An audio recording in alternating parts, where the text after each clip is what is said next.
Good morning, party animals. Hope you're all well. Okay.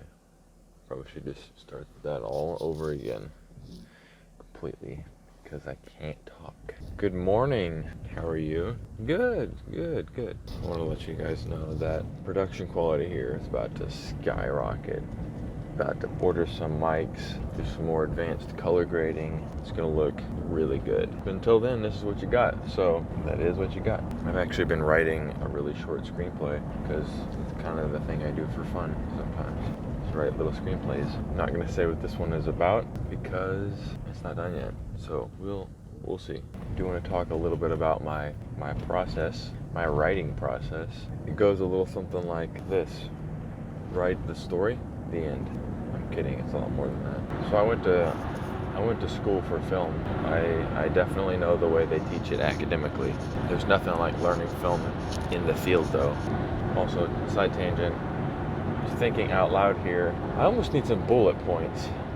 Like, I don't think I should have to write before this, like physically write down some bullet points, but I think I gotta come up with the structure for this, which funny enough, that's exactly what I'm talking about right now. It's just story structure. So here, let's kind of backtrack a little bit. If you didn't go to film school and you want to know a little bit of what I learned, sort of, plus my own research in that time and after that time, I go a little something like this.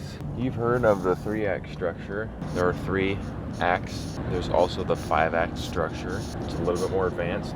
I think that's more of a stage play kind of deal. And then there is the very popular Joseph Campbell's Hero's Journey, which is a 13-step, 13, I think it's 12-step writing template / guide / outline. And in that one, he talks about the hero and their journey. I know, big surprise. This headphone is just, my ears are shaped weird. This headphone does not want to stay in there. Also, I'm sure AirPods are better, but it's trying to like be shaped like an AirPod.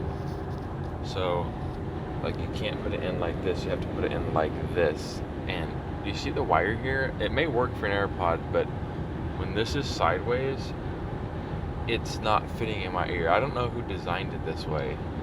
It's like they designed it to be like in somebody's ear while they're looking down. And I guess people are on their phone when that happens. But it's also not shaped like an ear at all. It's shaped like, nobody's ear is shaped like this.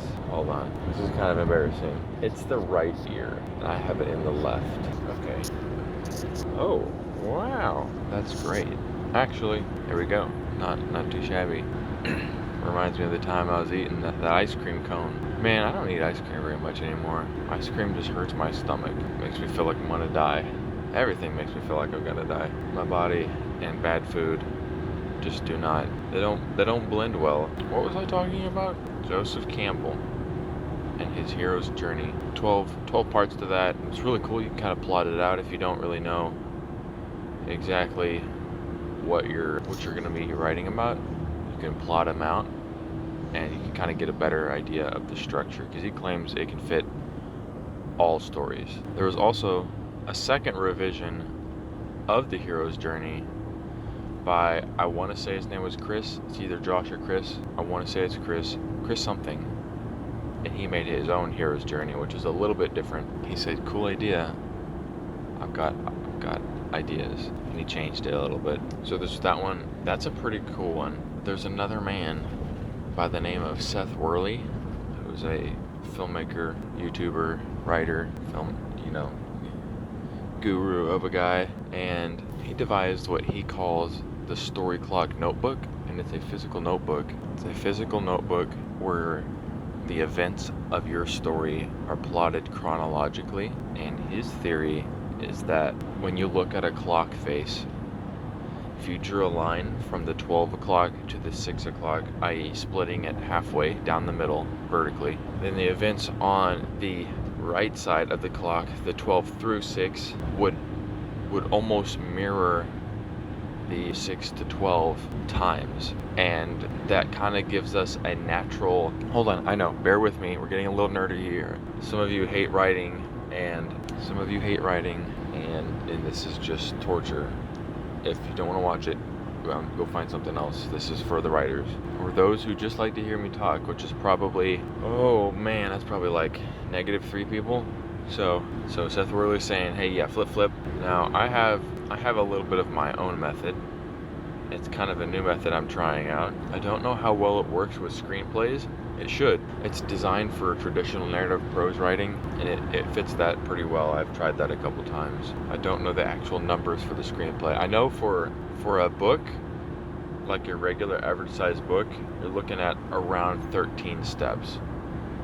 12 or 13 steps. So it's like the hero's journey in the number of steps, but you're doing a lot more work because this is not an outline. This is a writing process. The process goes as follows. You start at an idea. The idea is written out in one sentence. The whole thing revolves around sentences. So I'm going to call it a node. Each node of this little tree has one sentence. That is the root element here, is a sentence. If you can write a sentence, you can do this. And if you can think in a concept of more than 2 sentences, you've got it down. So it works a little something like this. I have a point. I write it down as a sentence. That is the story in one sentence. Then I double it. So I take that sentence and I break it into 2 parts, either beginning, end, first, last, problem, solution. You can break it down any way you want. And then you take those 2 points and then you break them down into 2. Break it down into 2 and keep going and going, so on and so forth, until we get somewhere around so it's an exponential growth thing, where eventually you will write enough sentences to fill the entire book. You're only taking the last sentence. You're not taking what you wrote before, so you're kind of writing way over and above what your normal book is. So I'm sorry, but it's clear. And with that process, you would always know what to write, because all you're doing is taking one thing and making it 2. So if I was like, hey, it's green, you have an idea called green, let's break it into blue and yellow. So you would have to do that around 12 times to get a proper length book. 12 times, which is 2 to the 12th power, which might be 4,096. Just double it or half it if it's wrong. You do the math. It's 2 to the x power. And with that 4,000 sentence at an average sentence length of 15 words, then you will get a book a little over 60,000. I've done the math. I wrote it down. I don't have it in front of me, so you'll have to do the math yourself or find out where I wrote it. Technically not finished with that article. I was going to post it somewhere. So that's kind of Carson's writing process in a nutshell. The Carson process, or Carson's binary branch method. I don't know. Probably be called something really nerdy.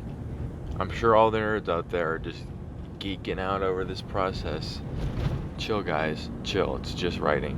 So if that was remotely helpful, cool. If that was the biggest waste of your time ever, I deeply apologize. And if you hate that I talked about that and thought that that's all I'm ever going to talk about ever, you're wrong, because I have a little bit of ADHD and I will bounce around between many topics. So with that said, go write something. Go put some words on a page. Remember, we invented the pen. You have a pen. That's great. You should use that. So go pick up a pen, go write something, and write something good. All right, word out.